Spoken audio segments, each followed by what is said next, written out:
Yes, yes. Okay, here we go. I am recording. How y'all doing? All right. Thank the YouTube family for tuning in. Oh, yeah, we'll be on about an hour. We'll be on for about an hour, God willing. Yeah, yeah. Thank you.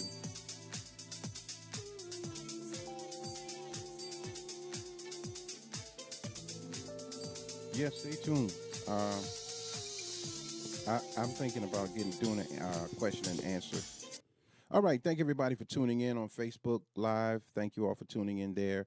Also on YouTube, my YouTube page, The 19 Report. Brother Johnny, thank you all for tuning in there live.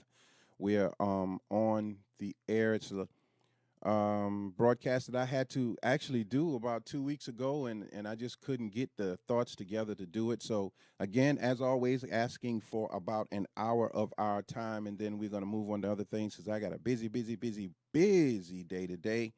But this comes first. This takes precedence over most things in my life, getting out what God has filled my heart with. First, I want to say uh, a prayer for the people, for the homeless, for those who are having trouble in their thoughts, for those who are having financial issues, which is all of us, for those who are just tired and frustrated and can't find the answers to questions that is really bothering us, calling out to God and can't seem to get the proper answer. I pray for clarity in the mind and in the thoughts of those of us who are trying to find the right path and do the right thing. Um, Also for the sick, for the elderly, and also praying for the young today as well during this month of Ramadan. Praying for the young that the young will begin to see what their purpose is in life and begin to follow that purpose. Um, Begin to show more respect for the elderly. Begin to show more respect for community. Um, I want to thank someone real quick. I hope I'm saying his name correctly. His name is King Iffy. I want to say thank you to King Iffy. He's a hip hop artist out of North Carolina, but his mother lives in Sugar Hill. His brother's Gabriel Pearson. I had a real good conversation with them. I asked him about marijuana. I asked him about why the youth smoke marijuana, and he was very forthcoming about it. I mean, just honest guy, and I respect that to the utmost. The honesty, I can see in his eyes that he's a soldier. No fear of saying what he got to say, and no concern whether you like it or not. But I wanted to thank him because when I started the campaign of trying to purchase the land for the Jordan School out in Jordan, the last segregated school, that all black school before it was shut down. When I started the campaign of trying to purchase that land, he reached out to me, told me that he had some money that he could put towards the land. The other day I saw him. He came over to the house and asked me again, "Are you still trying to get the land? Because I got some dollars I could put on top of that." And I appreciate that because to see the young understanding the value of land, property, ownership is it's a valuable thing. So I thank God that in the midst of all of the things that are going on in the world, young people are really beginning to see the value of long-term ownership, and that's very, very, very important. So I thank God for King Iffy. Got a new song out, Big Dog. I just saw it on YouTube. You know, I'm not an advocate of promoting the street life, and not that I don't like the street life, but that it has our youth have misunderstood it, and now they're shooting in homes and killing 7-year-old children and injuring 13-year-old children. When whoever in that house you were after, you should have just waited for them and make the right person bleed. So I get a little concerned when people listen to music. It's a good song, but sometimes our minds get very mixed up and we don't know how to interpret song and music. So with that being said, thank you to King Iffy, and I pray that I'm saying that right because I don't like nobody to mispronounce my name. So if I am not saying it right, man, hit me up. Say it vocally so I can hear you, and I appreciate it. Now, we're going into a subject today that is absolutely necessary. This is for a lot of people today, and I pray that God will calm me down and allow me to say what needs to be said in the proper way. Now, the first thing, I'm completed with my prayer. My prayer is always words. I don't know how to pray in that other way. All I know how to do is to ask God for mercy and, of course, for patience and perseverance in this time of great trouble. Now, the first thing we want to do is to look at the big picture of what's happening now in this country. And because we operate on such a low level called the ego, we don't really see that there's a difference between ego and confidence. So before I start anything, I want to go into the definition of the difference of ego and confidence. There are two concepts, and I'm reading this off of my teleprompter. There are two concepts that are quite different. To have confidence is to have faith in your abilities and believe in yourself. But the ego is something else entirely. Unlike confidence, the ego operates out of self-interest. Personal, me. It seeks approval, it seeks accolades and validation at all costs in order to be seen as right. It is resistant to feedback and assigns motive where there isn't any. So sometimes we get so caught up in ourselves. We can't take criticism.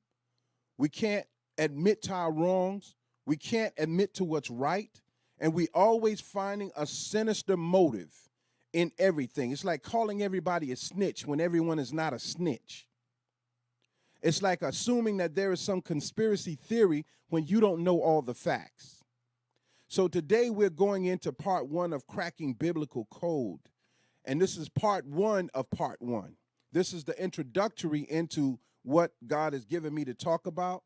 But I wanted to first lay the base with the difference between ego and confidence. So when God gave me the brand of no ego, the brand of no ego was that we had to dissolve the ego in order to find out who we are as a person. Because right now we're trying to convince people that I'm great, I'm the best. And we're destroying community, we're destroying neighborhood, we're destroying business, we're destroying everything with this arrogant attitude that I'm the best. I can do it all on my own. I do what I want to do, and if I'm ever caught in a situation, then I'll find a reason to make it someone else's fault, but not my own. This is the society that we live in. This is a problem with the young people. It's always someone else's fault because the young have been brainwashed into thinking that they deserve something that they didn't work for. And what it has done is it's made a generation of lazy people. And in cracking the code, we're going to talk about the children of Israel, the sojourn through the desert, and the children of Israel reaching the promised land. This is the prelude to that. So I wanted to talk about that ego first. We had to get that in there. That's one thing off. Now, I want to talk for a minute before we go deeper in anything else about the murder of Dachelle Powell, the son of Tanya Thames and Dale Castro Powell. Dale, of course, is my co-host on Like It Is on the 19 Report, and he hosts his own show, The Truth Show, and we co-host together Microphone Check.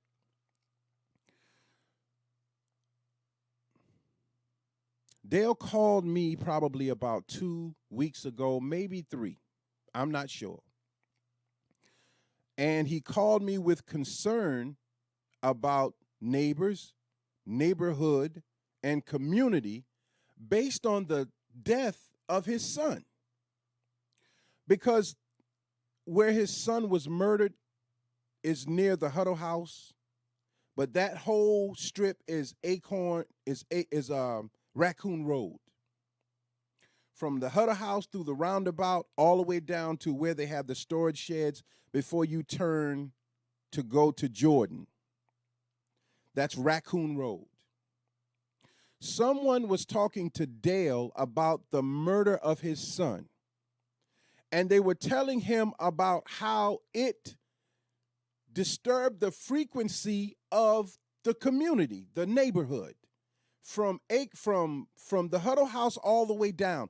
Everyone who lives on Raccoon Road, who has the empathetic nature, felt the death of his son. So Dale called me and said, brother, you need to talk about community and love and the importance of neighbor and neighborhood. That was about 2 weeks ago, maybe 2.5 weeks. I started, I couldn't finish because I was working on the cracking the code, and then I realized this is a part of cracking the code. So when someone is given a message from God and they give it to me, I'm going to take it and run with it. Now, with the conversation with Dale about the murder of his son, I have this on my teleprompter. Dale said to me, I think a few days after the burial of his son, maybe before, that I don't feel like my son is dead because I'm paraphrasing, because his energy lives on.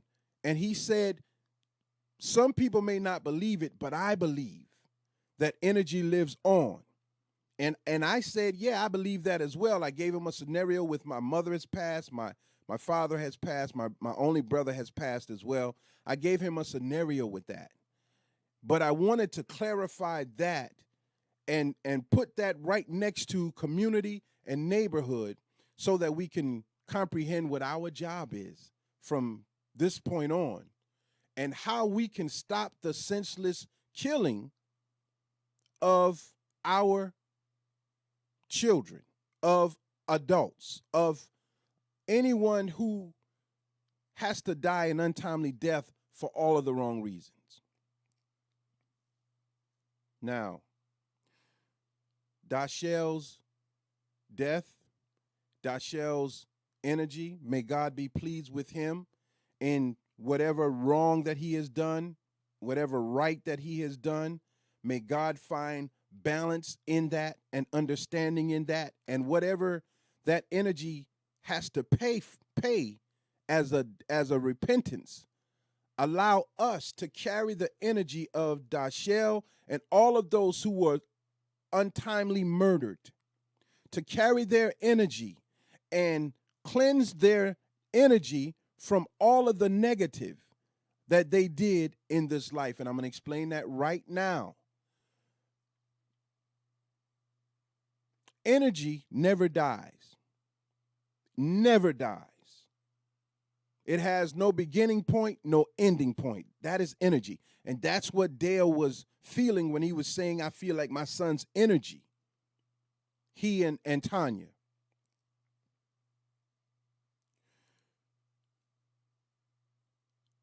Energy and the law of nature is a process that we all must go through. Now, I want to read this real quick, the universal law of nature and how energy works. I'm coming to a point. With community, negative energy, negative frequency, keep in mind that I said that on Raccoon Road, some people are still very disturbed at the death of Dashiell because they feel like they were violated. This is our community. This is our street, our block. How dare you come on this road, this strip, and commit such a heinous crime? You have violated us too. Universal law of nature. Scientists have proven that energy cannot die. It can only transform or reincarnate. Stop. When a person lives their life, whether it's a good life you consider or a bad life you consider, that energy of their life is picked up by the next person who finds their life to be interesting. So Satan found something in society that captured our children, no matter how we raised them. If we raised them to do the right thing, be good, they're conflicted. Like I said before, they'll come home and be one person, and then out in the street, there's someone else. I talk with blood gang members, And this was probably 10 years ago. I did an interview with him. And the young man said, I'm whatever I have to be when I'm at home.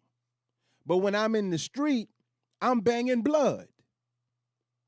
Not knowing that what you do in the street, even though you have separated these two lives, you're going to bring whatever you did into the street into your home, and you're going to disrupt the frequency of energy in your home.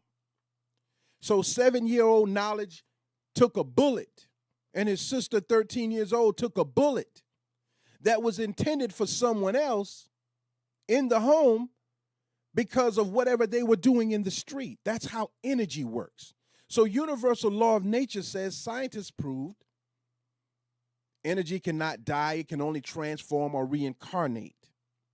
So whatever energy you bring to yourself, your subconscious magnet pulls in whatever you want. It's going to pull it in. And if the desire is strong enough, it's going to manifest it. If the belief is strong enough, it's going to manifest it. So in a ghetto environment, we can get access to guns easy, drugs easy, money easy. So these things attract us. We're talking about the life of Dashel and how important, believe it or not, and I don't want to offend anyone, how important his death is. Because if he has died and nothing changed, then he died in vain.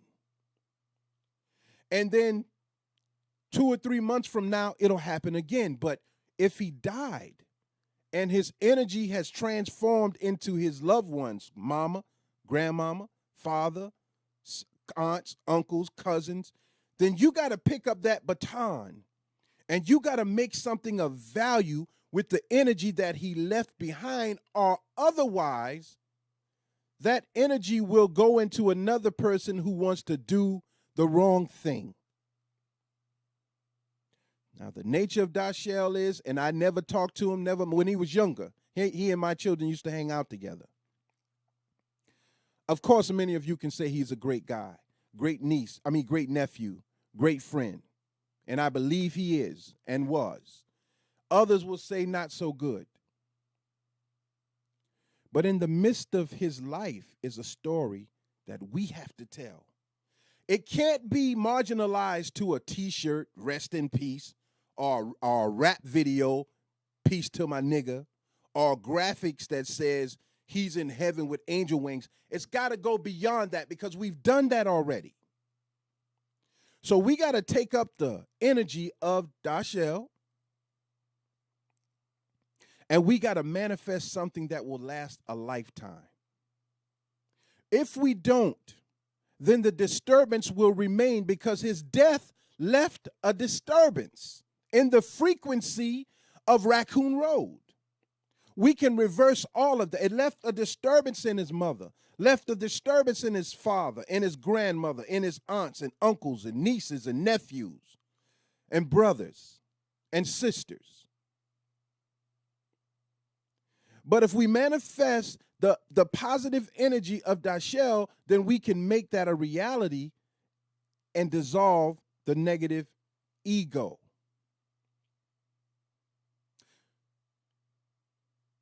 Energy can only be transformed or reincarnated, and by its very nature, energy must go forward, must move forward.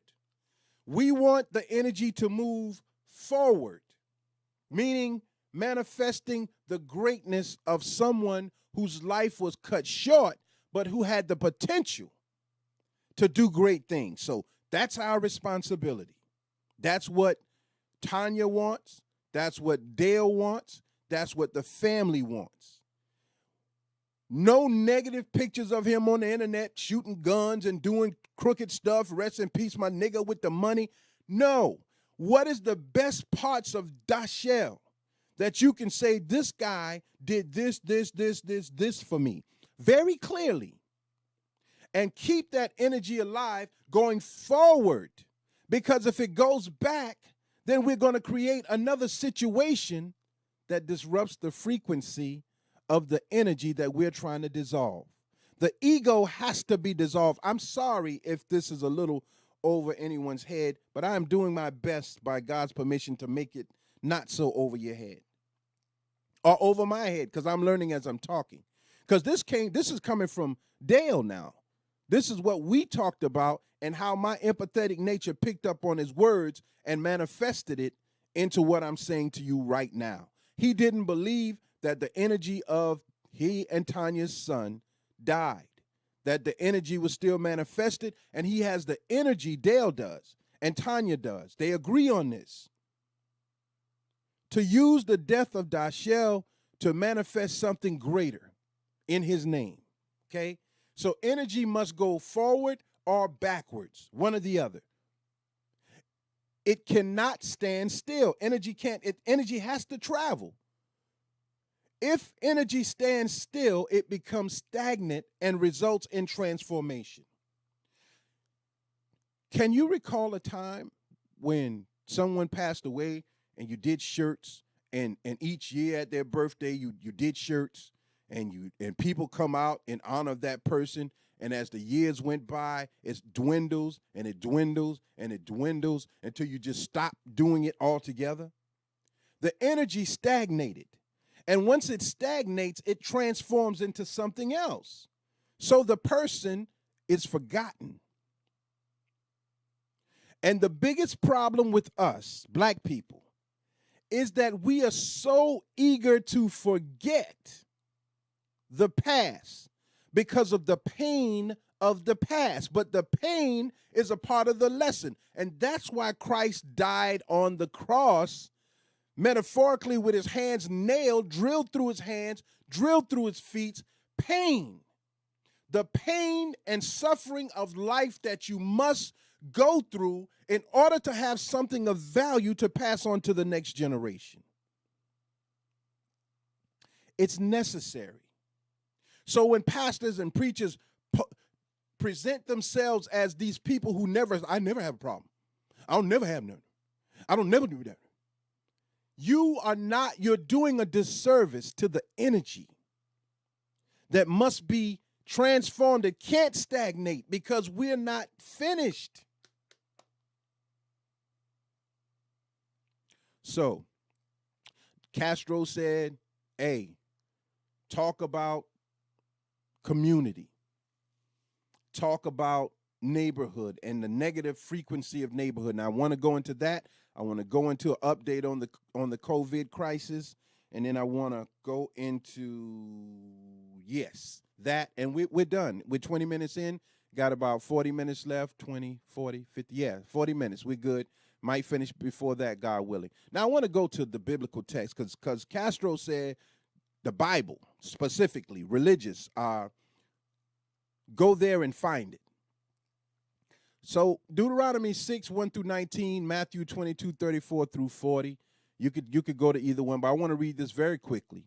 And we're going to go into what it really means, because I want to send a warning out again to the Sugar Hill community, what's coming, what has not been completed.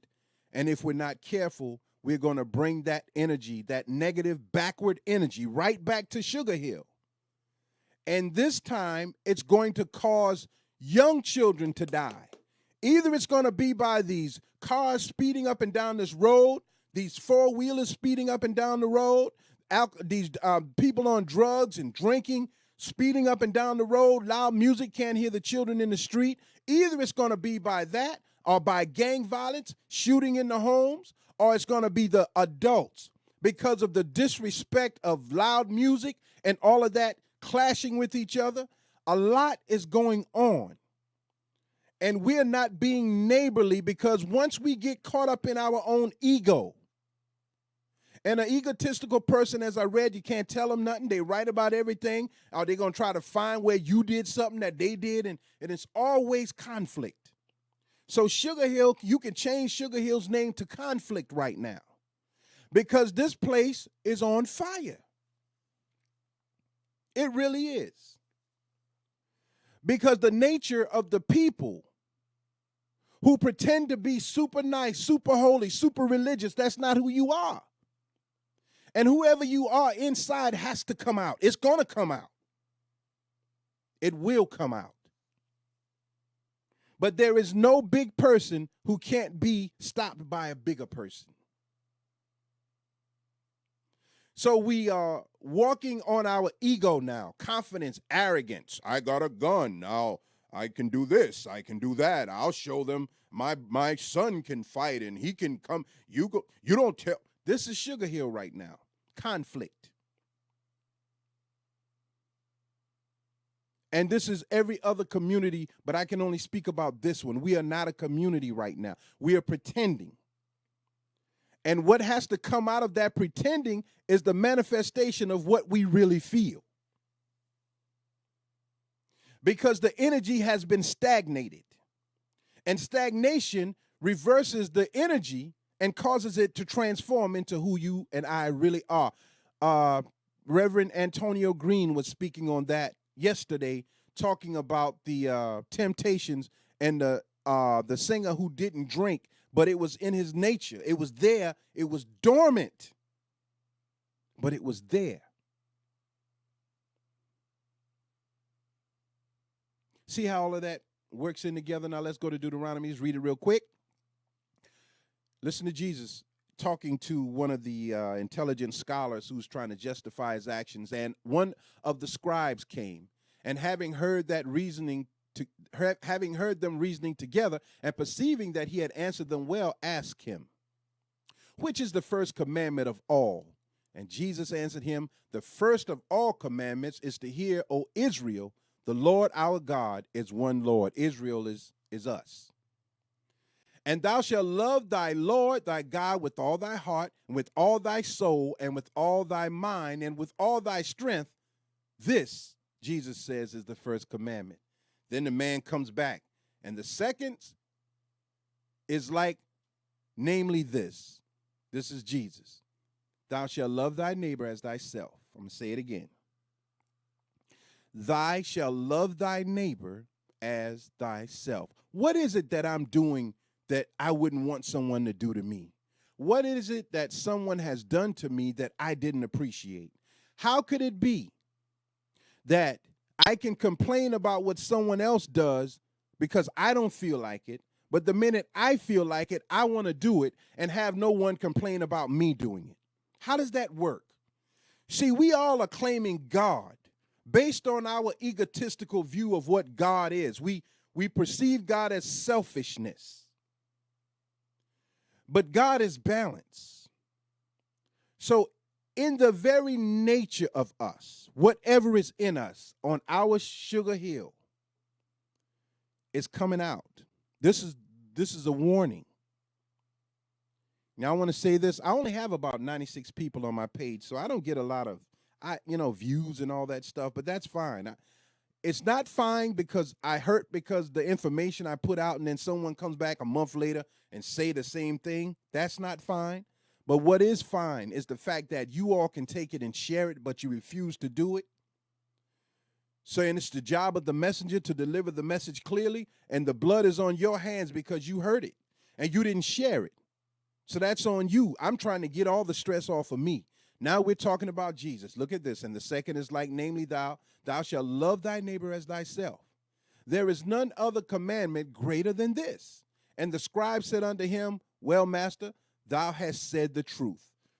In other words, what Jesus was saying from God and what the scribe, who is the intelligent upper echelon of the community, was asking him, agrees with Christ, loving thy neighbor as thyself. He said, Master, thou hast said the truth, calling him master. For there is one God, as I've said over and over again, and I posted it up last night. God does not clash with himself. I hate to hurt y'all's heart, but I love to hurt it.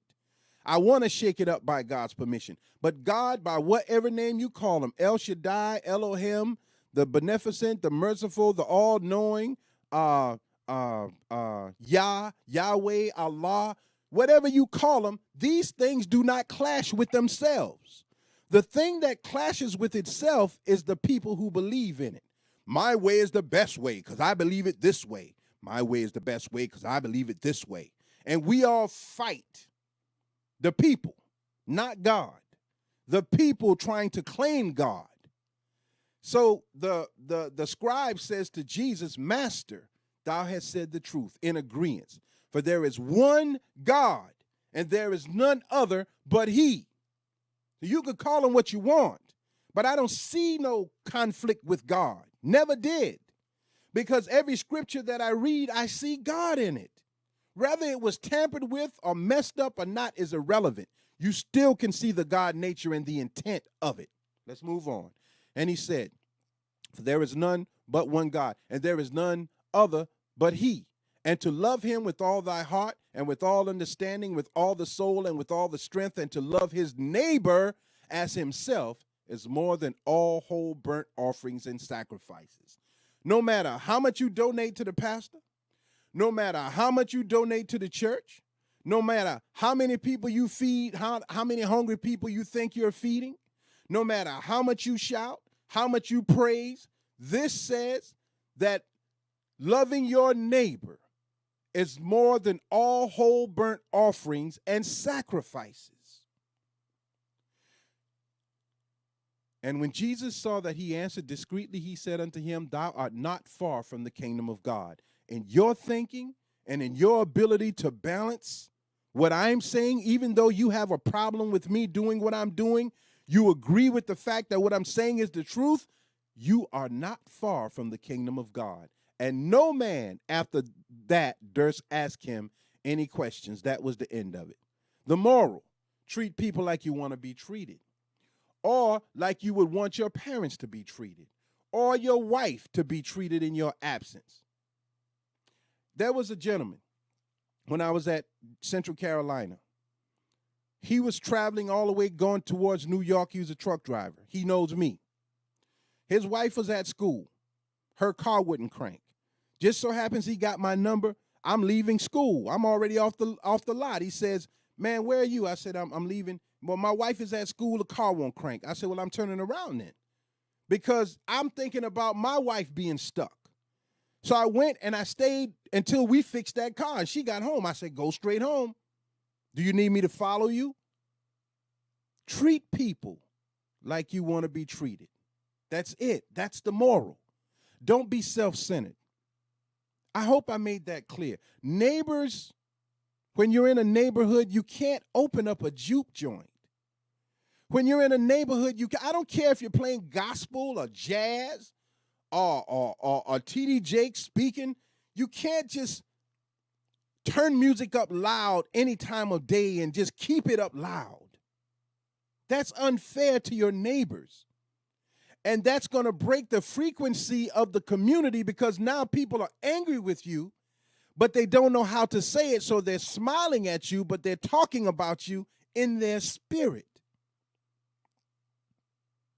Now, we could talk about a lot of that another time. I'm quite sure somebody will bring something up on the slide about it, and it's a subject I don't mind talking about because I'm a DJ, and I play music. But I have stipulations with my music, and I have regret for some of the things that I did, but honor your community. Honor your community when it comes to bringing in guns and violence and drugs. Think about these things beforehand, because bringing music and unruly people is going to bring drugs, it's going to bring disrespect, it's going to bring violence. Excuse my phone is ringing. I get a lot of phone calls once I start talking. I apologize. It's going to bring all of the wrong things to our community. And once you bring that energy in, you can't get it out. Understand this. So during this pandemic, we're in the house. Everybody's got an idea. We're desperate for money. We're lonely. You found out after all of these weeks that there's nothing in your head. You done watched all the TV you can watch, all the battles on Instagram you can watch, and you're bored. Now you want to start up a juke. You want to play music. You want to be a DJ. You want to bring all of these people to your house, but in our neighborhood. I'm talking about what Dale was talking about. This aggravated him. This bothered him, because when you begin to bring people into your neighborhood who have no respect for you, for your neighborhood, for your community, they'll do whatever they want to do. And if they see something in someone's yard they want, they'll take it. And if you try to stop them from taking it, they'll kill you. You trying to sell liquor and beer under the table and they don't want to pay, well, then that's going to be a problem. The big picture, we have to look at it. Not just I'm going to make a buck off of card games and I'm going to do this and I'm going to do that. We work so hard at being evil. We have no time to be good. And that trickles down to our children, and then we step back and say, I don't know what's wrong with that boy. You and I are wrong with them. You and I in our secret caverns in our mind created these devils, and now we don't want to take responsibility for them. So I want you all to think about that for a minute. Your home, there's no time of day that is just right to say I'm justified in playing music. But if you have to, you're having an outdoor party, let the people know. We're going to start at 3 and we're going to end at 6, and at 6, stop. But unruly people are like a snowball. Once it starts, they don't know when to stop. 2, 3, 4 in the morning, they still boom, boom, boom, boom, boom, boom. Then the police show up and you get angry. Somebody call the police snitching on me. You're playing music 2 and 3 o'clock in the morning.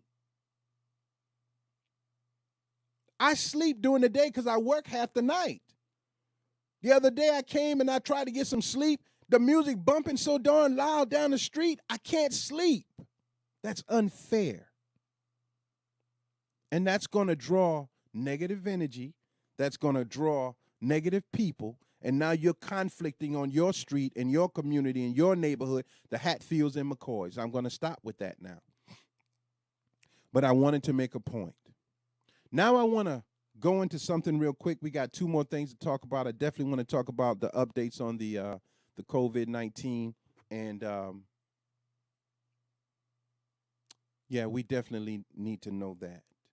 Now, what are the symptoms of negative energy in the body? What are we doing to each other when we create this negative energy in our community?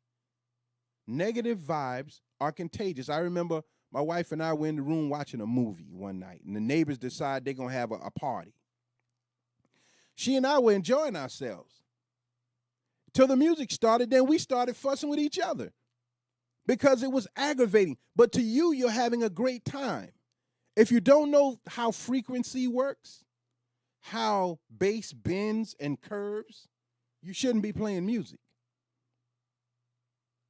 If you don't know how sound exits certain structures, aluminum structures, metal structures, and what it does to, you shouldn't be playing music. All right, let's go on.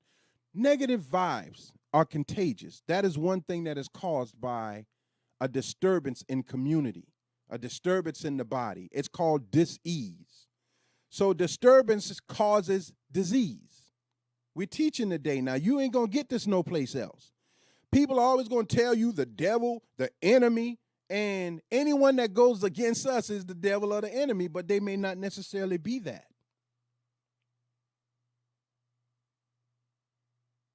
Think of a time when you were visiting a friend who was having a hard time, regardless of how you felt going into the encounter. You likely left it feeling pretty bummed out because you heard about their pain. I remember hearing someone talking to me about their life, and I remember not being able to walk for a couple of hours. My legs were so drained because I felt so much hurt for them.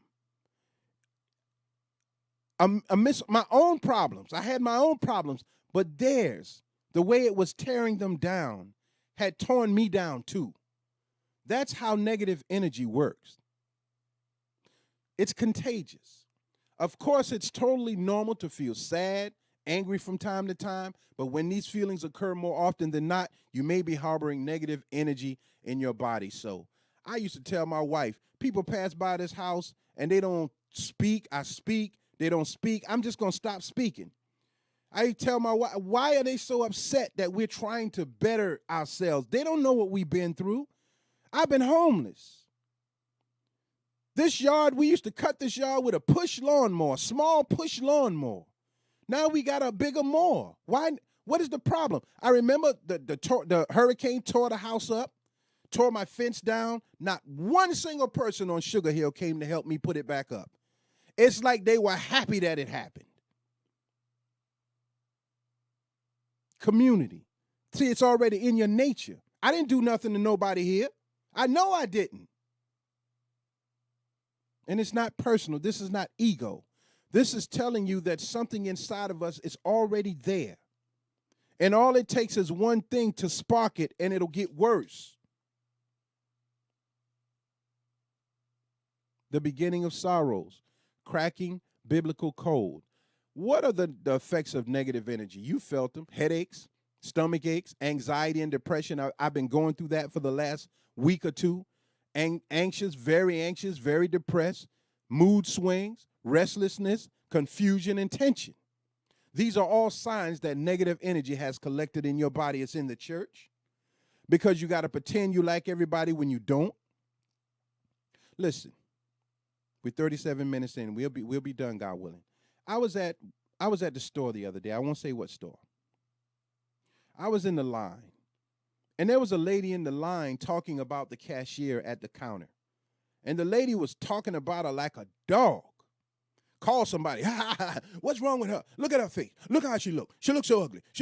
And I'm standing there like, wow. She called 3 different people to get them involved with it. But the people didn't join in. But she was adamant to pick at this person. That's the nature of the evil in us. Now watch this. When she got up to the counter, hey, how you doing? Oh, yeah. Talking to the lady like they were the best of friends.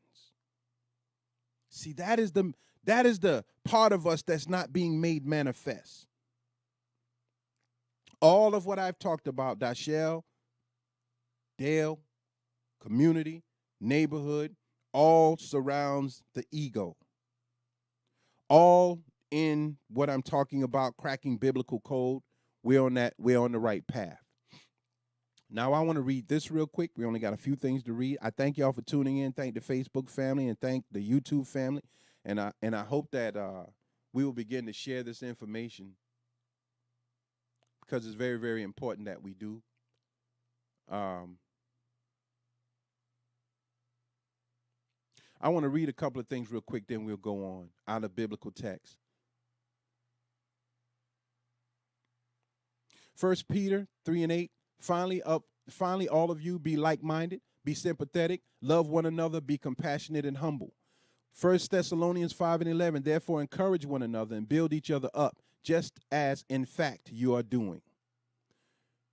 Galatians 6:2, and it's the last one. It says, carry each other's burdens, and in this way you will fulfill the law of Christ. See, the crucifixion of Christ was a manifestation of how you love a person and help them by carrying their burdens and helping them get through their issues and being a good neighbor, being a good community. That's how you survive. You don't survive through lawlessness. You don't survive through doing what you want to do when you want to do it and converting back to the right thing when you feel like doing it. You either are moving forward according to the universal law of nature, or you're moving backward. And if you're standing still, you're stagnant, the energy is going to do whatever it wants to do. So in society now, we're literally standing still, the young, the old, all standing still. We got 10 minutes. And the energy is literally doing what it wants to do. So in the minds of the young, everybody is saying, I got original songs, I got original beats, but everybody talking about guns and drugs, no originality or sex. Dale Castro says, and I co-sign, y'all need to stop music for a little while, regroup, and come back with something more creative, because you all are creative people. But the energy has conformed you, shaped you. Ghetto is a disease. How you can put a person in a brand new home and then they ain't satisfied till they got an old chair in the front yard, old cars in the front yard. And then when you say move them, that nigga think he white. He think he white. Because it's the mentality. The energy didn't move. It stagnated and transformed. And Satan has transformed our energy into nigga. Ghetto life. We love it. And this will be our destruction. Now, everything I'm saying, I know somebody's going to take it and their negative energy is going to make it sound like I'm saying something totally horrible. But this is a warning from Almighty God, Allah, Jesus, whatever name you call him, El Shaddai, Yah, whatever you want to call him, that's up to you. God does not clash with himself. That's impossible. If God clashed with himself, everything would be destroyed. Since it's not, proof positive that God does not clash with himself. Now let's move on. I got my paper here. I want to talk about the COVID-19 pandemic in the last 10 minutes. First, I want to talk about wearing masks. Well, I want to start with when the pandemic first became public, like the headlines, and black folks saying, well, black folks don't have to worry about that because we melanated. We ain't going to catch no virus. We melanated. And I made the statement that our melanin has rebelled against us because we have sinned against it. And melanin doesn't protect you from cancer or diabetes or high blood pressure or insanity or mental issues. If it is that powerful, then we should be protected from everything. But we're not. But we look for things to say that, oh, because of this, I can do whatever I want to do. Justification for wrong.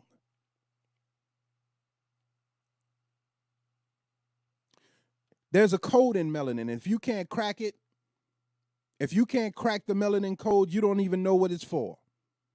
Because you go into voodoo, witchcraft, root, and think that that is cracking the melanin code. It's not. It's not anywhere near that. You're conjuring up things that you don't comprehend, and you're going to be sorry for it later because it's causing mental issues, because it builds your ego and makes you think that everything you do, you say is the right thing, and everybody else is wrong. That's ego. God can't use that. That's why 95% of the preachers are only preaching for their own self-satisfaction. God can't use them. They're the most arrogant people in the world. They really believe because they say they are saved, they are saved. And are making people believe that as well. As long as you come to church, God got you, the blood of Jesus got you, you do what you want to do. You're making a mistake. COVID. We're not protected. Whoever has the power to create a germ that can destroy or build is protected. So this COVID novelty virus, and novelty means they don't know what it can do, what it can't do, what it'll manifest into, what it will end up harming. It's all being read as it goes along. So the virus has mutated 31 times since the last time I said something, probably more than that now. So the masks. Black folks on the internet, why you wearing the damn mask? The mask. You look like a fool. God gonna protect me. I don't need no damn mask and the mask and the mask and the mask. The mask is not to protect you. The mask is to protect people from you. The mask is to stop what's in you from going to someone else. As a community, as a neighborhood, as a body of people, as Clarendon County, as Manning, as South Carolina, out of respect for the people who are afraid, out of respect for the elderly, out of respect for those who, yes, they have underlying issues. I do. I have bronchitis, asthma, heart issues. Out of respect for the people who have issues and are afraid, what would it hurt you to put a mask on your face when you're out in public? The only thing that will hurt you is your ego, your pride.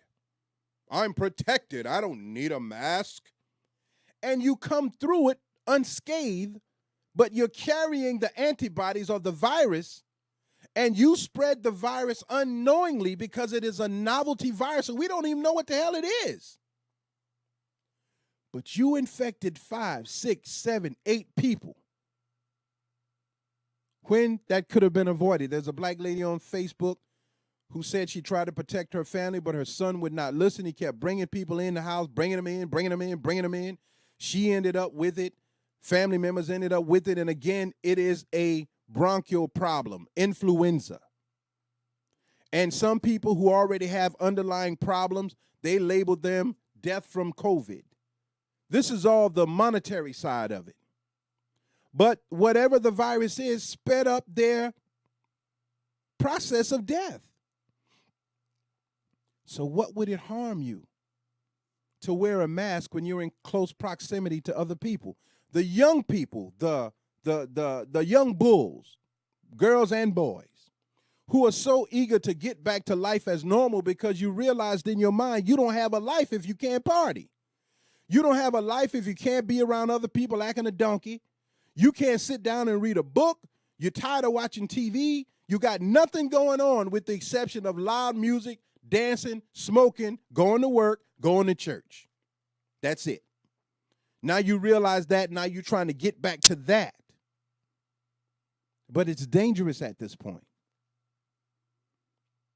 So the young, by design, are carriers of whatever this is. No symptoms, no nothing. You come out unscathed. It's like a person with HIV that spreads it but never gets AIDS, but 20 people die from having sex with them.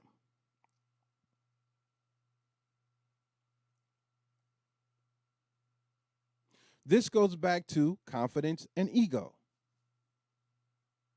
Young people, you are the carriers. It doesn't, if it's not affecting you, it's not. But you can bring it into someone else that it will affect for sure. And this is taking us into part two of part one, next time I come on, God willing, about the children of Israel, the time in the desert, and the promised land. We got to crack that biblical code. So you will see that that was talking about right now. That was talking about right now. So to wear the mask, to save our elders, means that we love community, respect. If you love your mother and you will fight anyone who says anything about your mother, how can you start trouble in the street as a gang member and go home knowing that they're going to come to your house and kill you or shoot up your house, or they know who your mother is, they know who your father is? You don't love them. Those are just words that we speak. So if you love your elders, what's the problem with wearing a mask when you're around them? I'm going to show you how much God loved me. I ain't going to wear no mask, and I ain't going to do nothing. Ain't nobody going to tell me what to do. Do not tempt God. Because whatever this thing is, one thing's for sure, it is a lesson in discipline, in law, in comprehension, in desire. It is that. You never seen nobody die from it, so you don't know. I just did a funeral on Saturday where the husband died from complications from COVID, and the wife couldn't even attend the funeral because she's on a 14-day quarantine for COVID.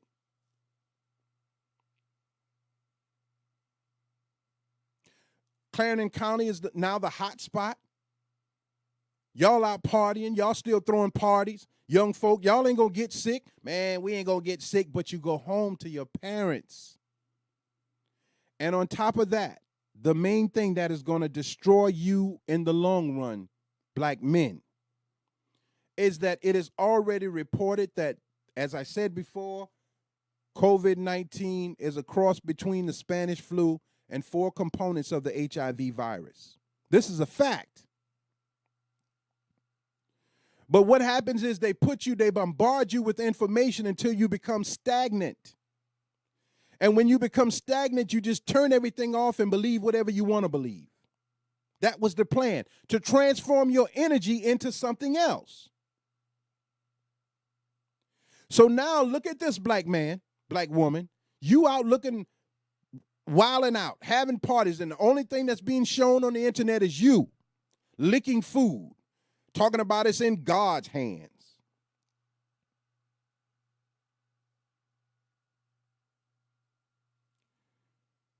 In the court of public opinion, we are the savages, black people.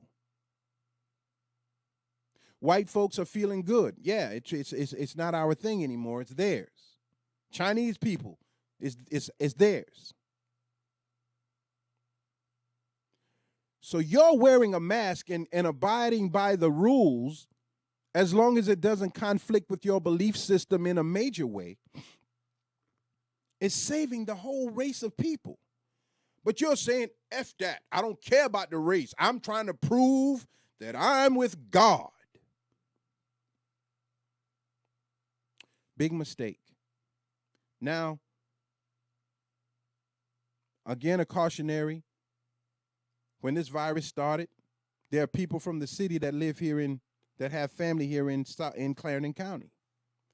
So the people from Baltimore, New York, New Jersey, D.C., Connecticut, Rhode Island, all that, they started coming down here because they got property at the lake. They got family here. The epicenter, the major spot of New York, they brought that stuff here, or right off 95. Right off of Interstate 95. They come to the stores, they come, whatever it is. We don't know what it is. We don't know what anthrax is, what SARS is, what Ebola is, whatever it is. It's a novelty, and it mutates according to the environment. So this virus is reported to be sitting in the testicle sac of black males. And there's an article I'm going to read at another time that's talking about the HIV rate is rising now because of the COVID-19 pandemic. What do they have to do with each other? You'll find out.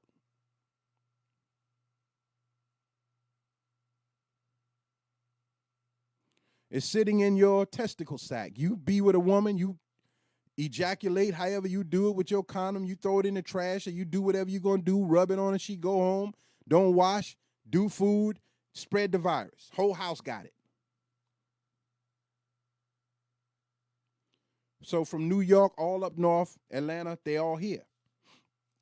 And they're bringing it with them, whatever it is.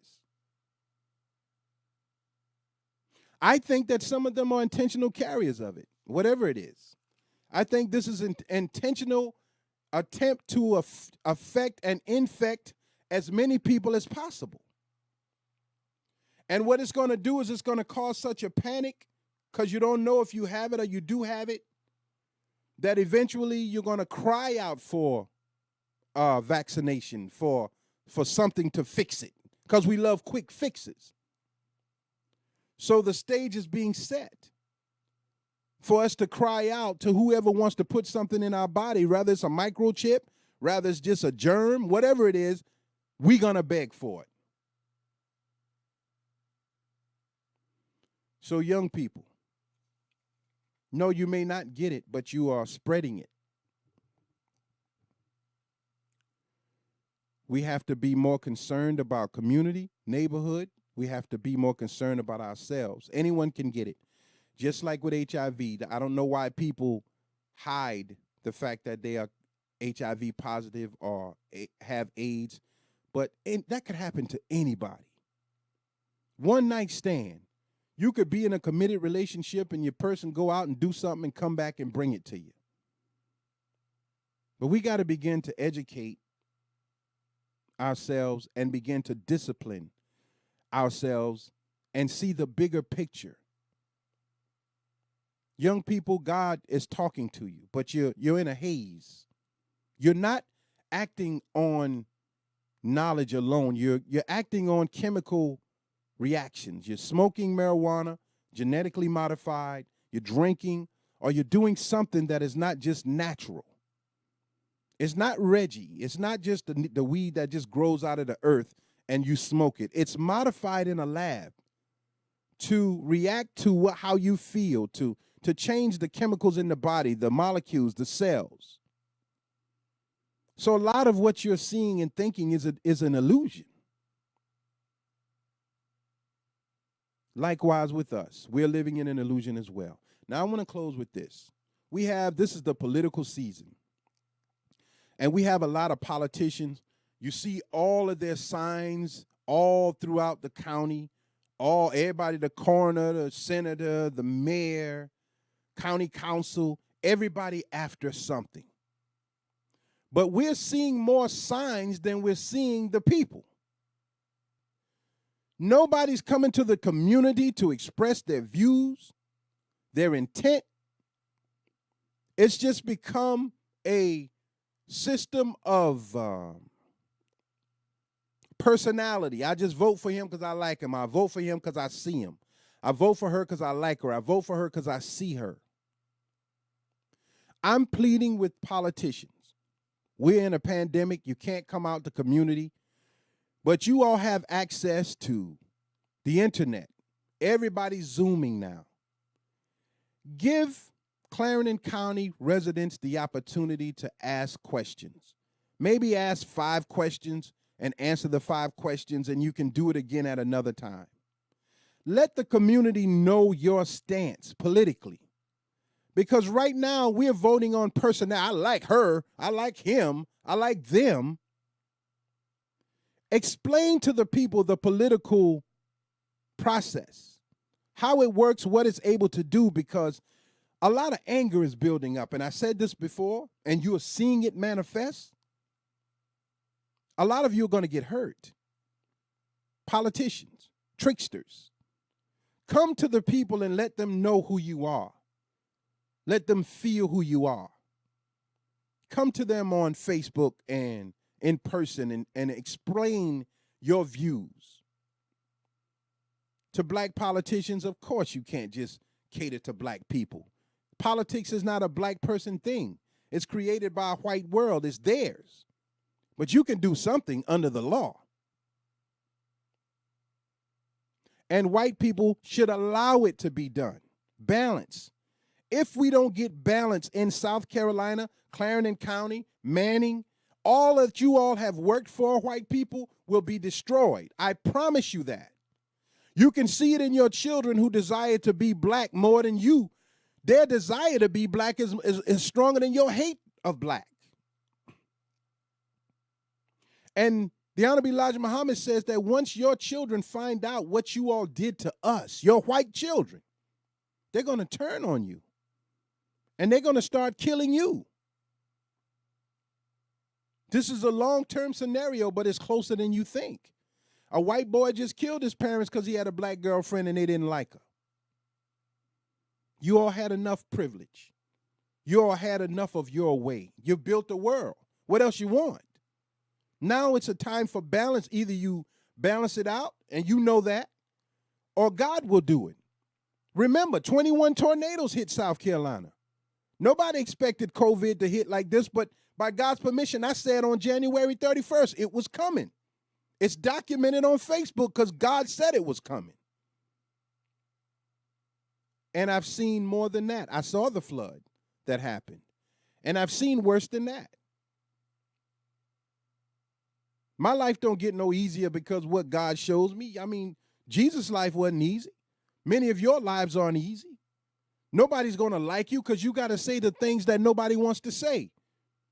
I'm in a community where 80% of the people that I've talked to don't like the loud music and loud thing. But the first thing they'll say, well, I'm going to just pray about it. They're not strong enough to fight it. So they smile at you even though they're angry with you for taking their peace. No different from this. White folks, black folks, we got to come to the reality of what's going on. This is the beginning of sorrows now. The hurricane season ain't even started yet, but it's coming. I thank all of you for tuning in. I think I covered everything that I wanted to cover. I thank all of you for tuning in, anybody that was on Facebook and all of you on YouTube. I sincerely thank you. I got 2,000 followers on my YouTube page, and I don't have many on my Facebook page. I rather people kind of, hear what I got to say and then come on with that. But I thank all of you for tuning in. This is Jamil Salib Zamir, the 19 Report, Manning, South Carolina. Please share the information if you found that it was valuable. Please share the information and stay tuned. We'll be doing part 2 of part 1, Cracking Biblical Code, coming very soon. And that one is entitled 100% Dissatisfaction. Thank you for tuning in.